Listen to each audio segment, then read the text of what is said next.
Oi, meu nome é Marisa Batista e a gente vai continuar falando sobre a situação do consumidor superendividado no Brasil. A Lei 14.181 de 2021, ela veio regular a prevenção e o tratamento ao consumidor superendividado. E aí o artigo 54A veio trazer a regulamentação para prevenir o superendividamento.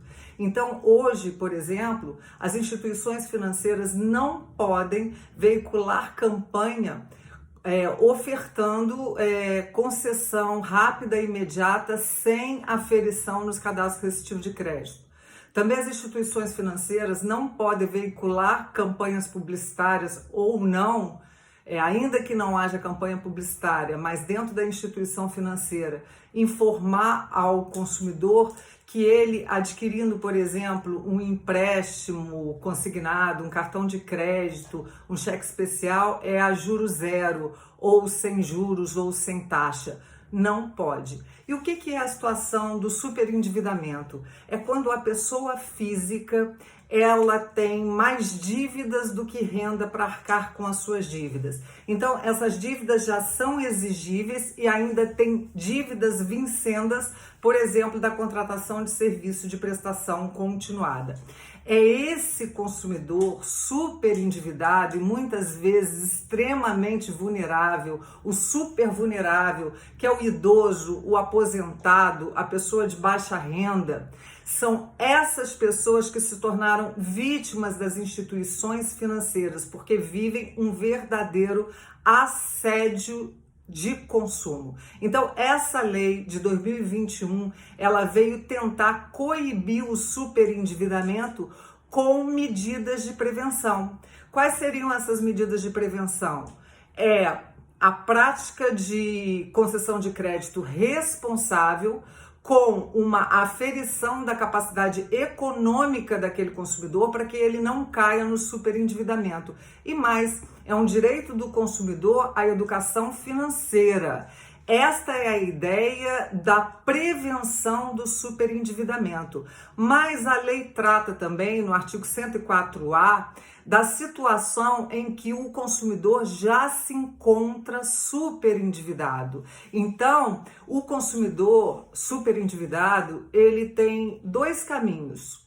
Ou ele segue um caminho pré-processual ou um caminho processual. Como que seria esse caminho pré-processual? Ele procura, por exemplo, os órgãos de proteção e defesa do consumidor. Então, se na cidade do superendividado há um PROCON que realiza essa repactuação de dívida, procure o PROCON. Se na sua cidade é o Sejusc, procure o Sejusc. Muitas cidades fazem um convênio com a Defensoria Pública, com o JEC, que é o Juizado Especial Cível. Para quê? Para que haja aí essa repactuação de dívidas do consumidor superendividado. Para quê? Para que ele resgate o seu mínimo existencial, para que ele resgate a sua dignidade, para que ele volte a ter alegria, esperança de viver. Então, quem de nós não conhece uma pessoa que está superendividada? Pode ser um parente, pode ser pai, mãe, um amigo, um vizinho. E aí, existe uma luz no fim do túnel? Lógico que existe. Então, essa lei, ela foi muito benéfica ao super vulnerável.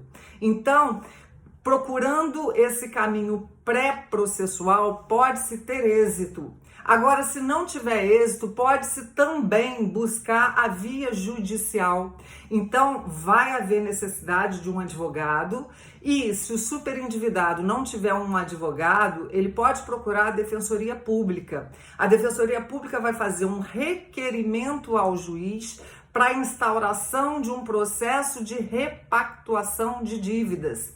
E aí, o que o juiz vai fazer? O juiz ou qualquer conciliador que faça essa função, tá? Qualquer conciliador habilitado, credenciado. Então, o que vai acontecer? Esses credores serão citados e intimados para comparecer a uma audiência conciliatória.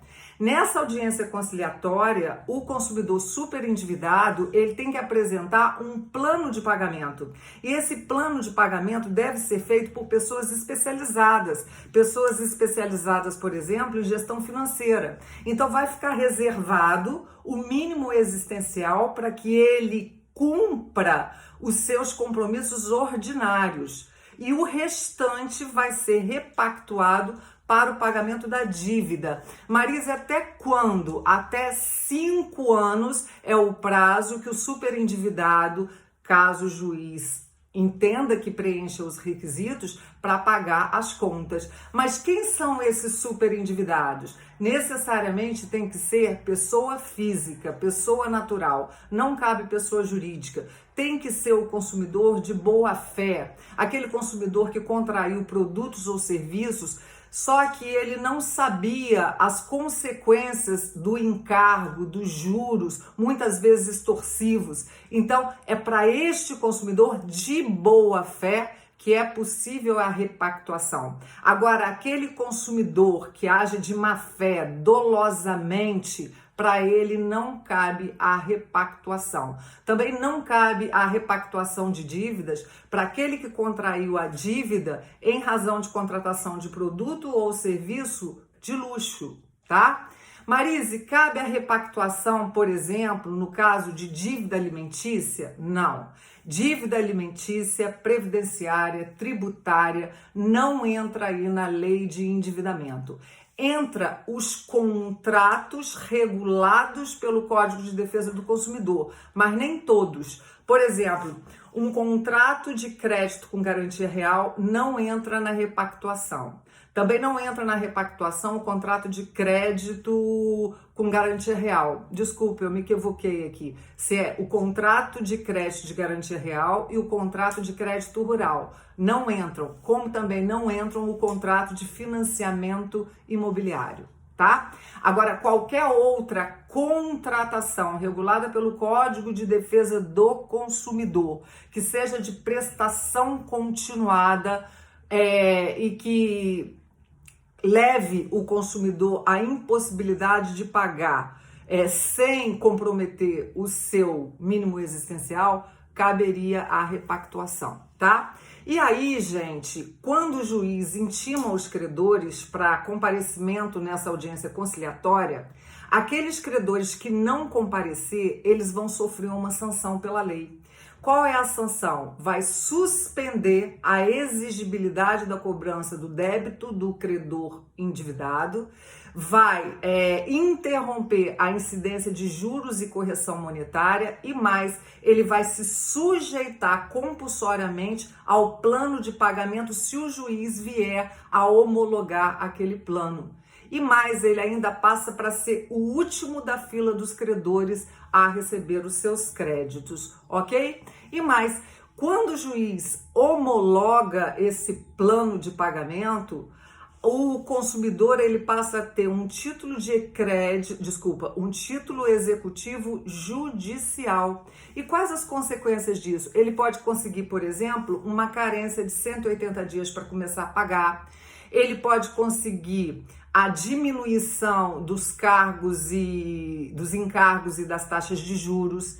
Ele pode conseguir a retirada do nome dele dos cadastros restritivos de crédito, como, por exemplo, SPC, Serasa.